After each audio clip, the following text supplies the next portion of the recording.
Good morning and good evening, everyone.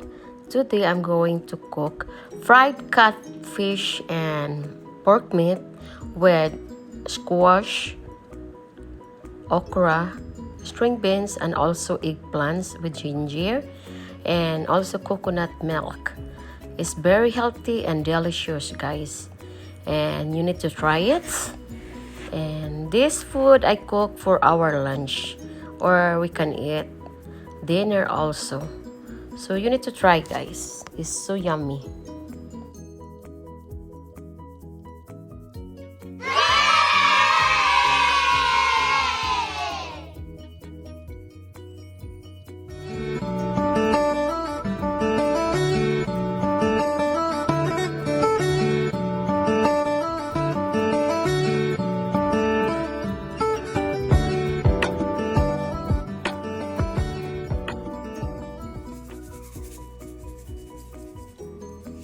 Have to add the fresh catfish with salt and also black pepper and mix it really well, and then marinate this, leave like 3 hours, and also pork powder or beef powder stock, and then you have to mix it. First, we are going to deep fry the catfish. Today I'm going to cook ginataang vegetables with pork and fried catfish with coconut milk. So let this make hot the frying pan and the oil. Hello, the catfish, I bought this fresh catfish in Austin, and then I marinate with black pepper, beef stock or beef powder, and then salt. So I marinate this to soak everything then before I fry it, so they have a flavor. So when the oil is hot, then we need to fry the catfish. So thank you so much, guys, and today we have a yummy recipe like a province styles or the village recipe, which is very delicious and healthy. So let's fry the fried fish.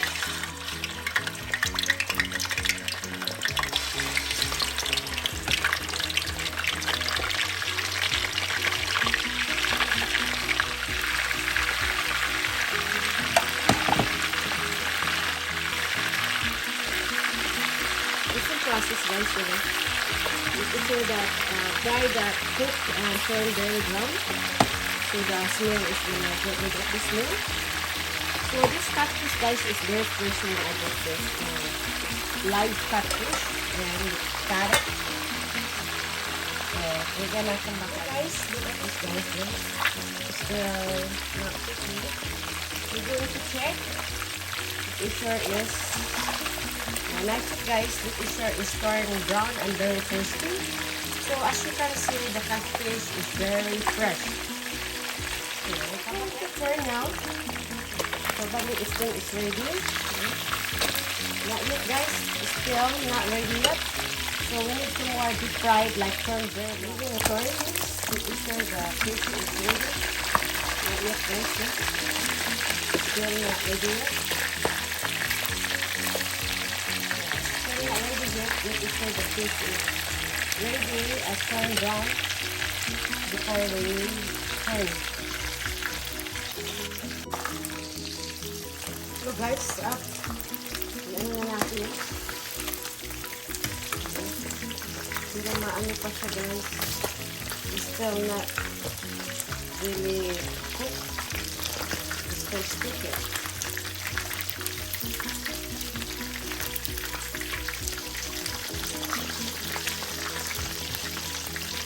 I need to separate this.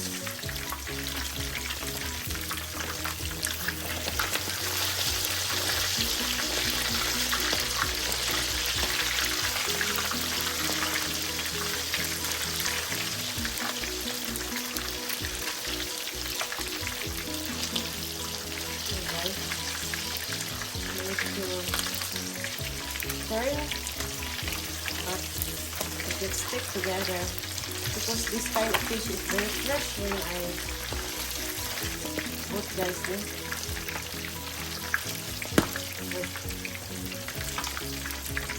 So we need to fry it more. Make sure very cooked and crispy because we need to put this in our vegetable. So take off the rest of already cooked rice like this. It's already done. This one is finished. This is okay. We have more, cook more.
It's ready, the catfish is ready to let's sit aside and we're gonna use oil which I fried the catfish, you know, so we have to put that little bit this to stir fry our meat, pork meat.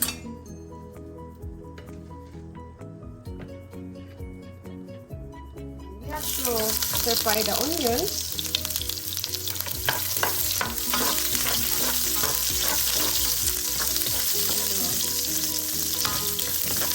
And then after that, the ginger. We have to do the ginger.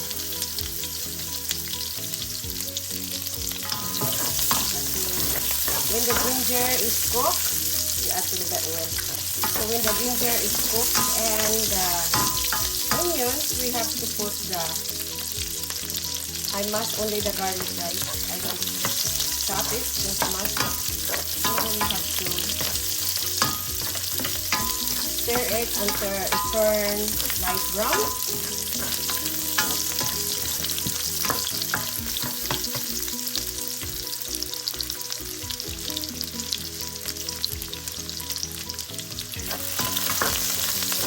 So when the onions and the garlic and also the ginger is turned light brown, then we have to add the tomato. This is one whole tomato, medium, guys. So we have to cook it well.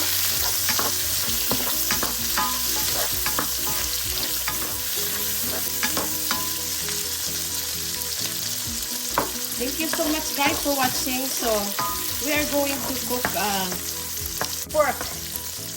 Pork, we have a bone and fats and also meat. So we have to stir it big. And then we have to add seasoning like a little bit of salt.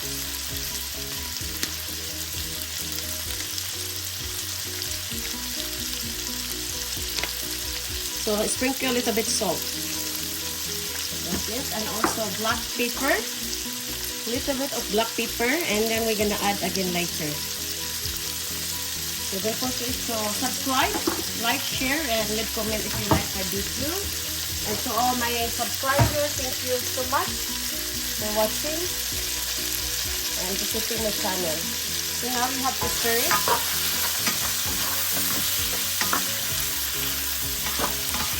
So just leave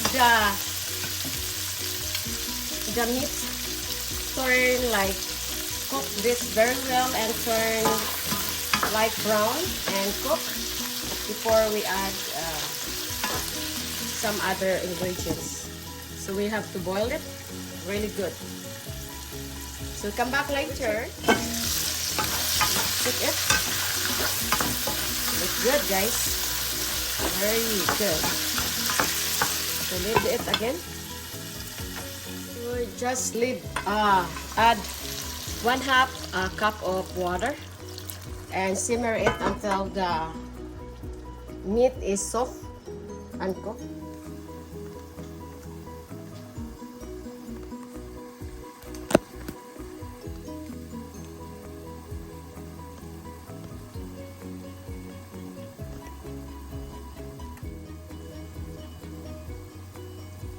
Hello guys, now as you can see, it's look good now. So we're going to put our squash. So we need to put our squash, guys.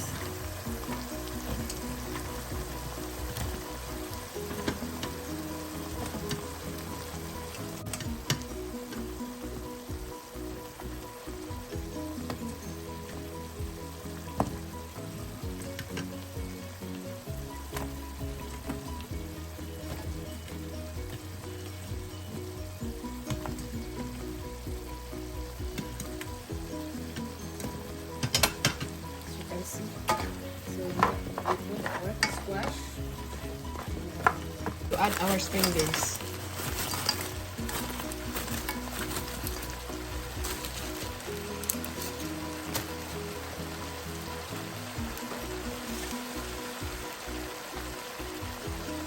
Little bit of water.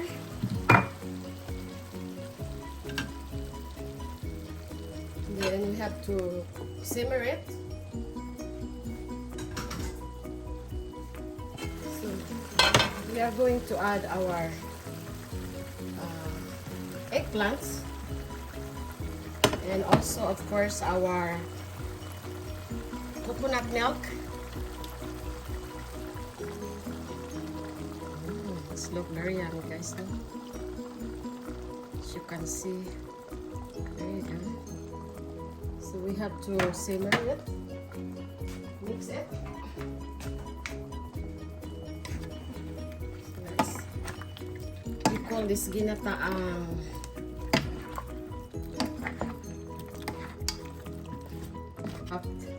Coconut milk we're gonna cook, add later. Of course, the okra. We have to add the okra. So we have to add the beef stock, guys. Beef stock, as you can see. And then we have to mix it well so the flavor is get even. You need to try, guys. It's very delicious and very healthy. So make sure you have to boil this until the vegetable is cooked. Okay. Don't forget to subscribe, like, and share. And then we're gonna add the catfish. The catfish, we have to add the catfish. There you go.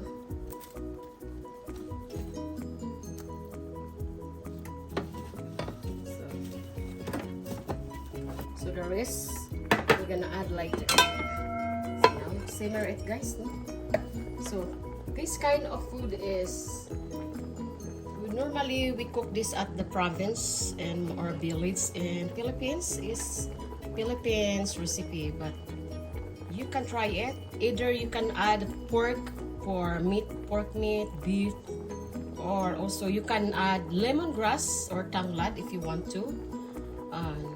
Different fried fish or different kind of fried fish or shrimp, and also you can add like dried fish if you want. So alright guys, and we have to boil it until the vegetable is soft and cooked.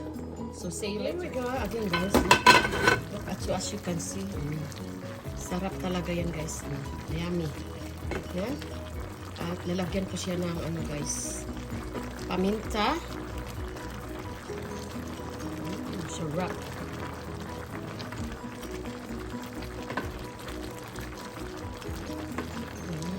So yummy. So we're going to put this little bit of black pepper. If you like spicy, then you can add like chili or chili powder or chili spicy. You know, to cover it again. We're going to put sugar. Every time I cook like gata, guys, we call it when I put coconut milk, I always put sugar, guys. Sugar is make like a little bit sweet and tasty. So there. And also, of course, you never forget the fish sauce. No? Fish sauce. Like 1 tablespoon of fish sauce. There you go. But you have to... I try not to mix it, so it's not gonna be mushy, the rest of dried fish, you know. So as you can see, guys, see, look at this. The vegetable is almost done. So, but I like my vegetable is really cooked. So subscribe, likes, and don't forget to share, and don't forget to leave comments, and especially to all my silent viewers. Thank you so much, always there for me and coming my cut, guys. It's very delicious. So simmer it again.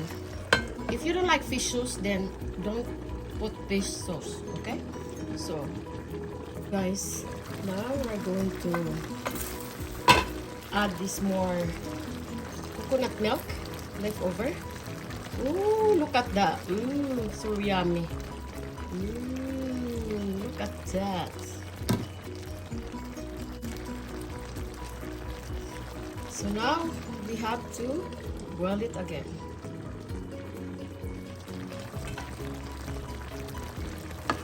So look at, guys.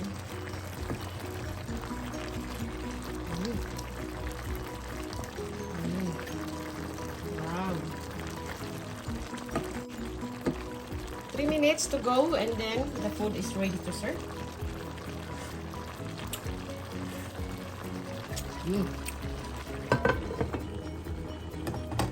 Guys, the food is ready to serve now. As you can see, we're gonna turn off the oven.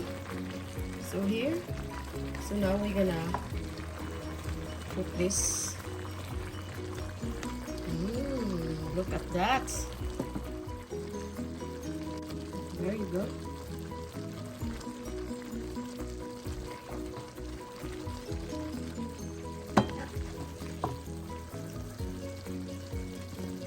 Look at.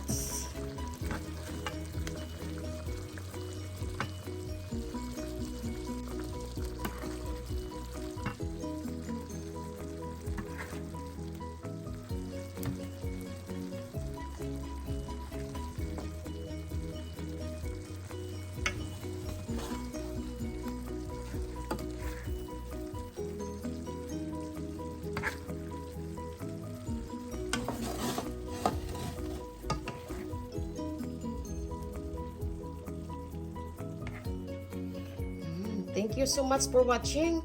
Please don't forget to subscribe, like, and share.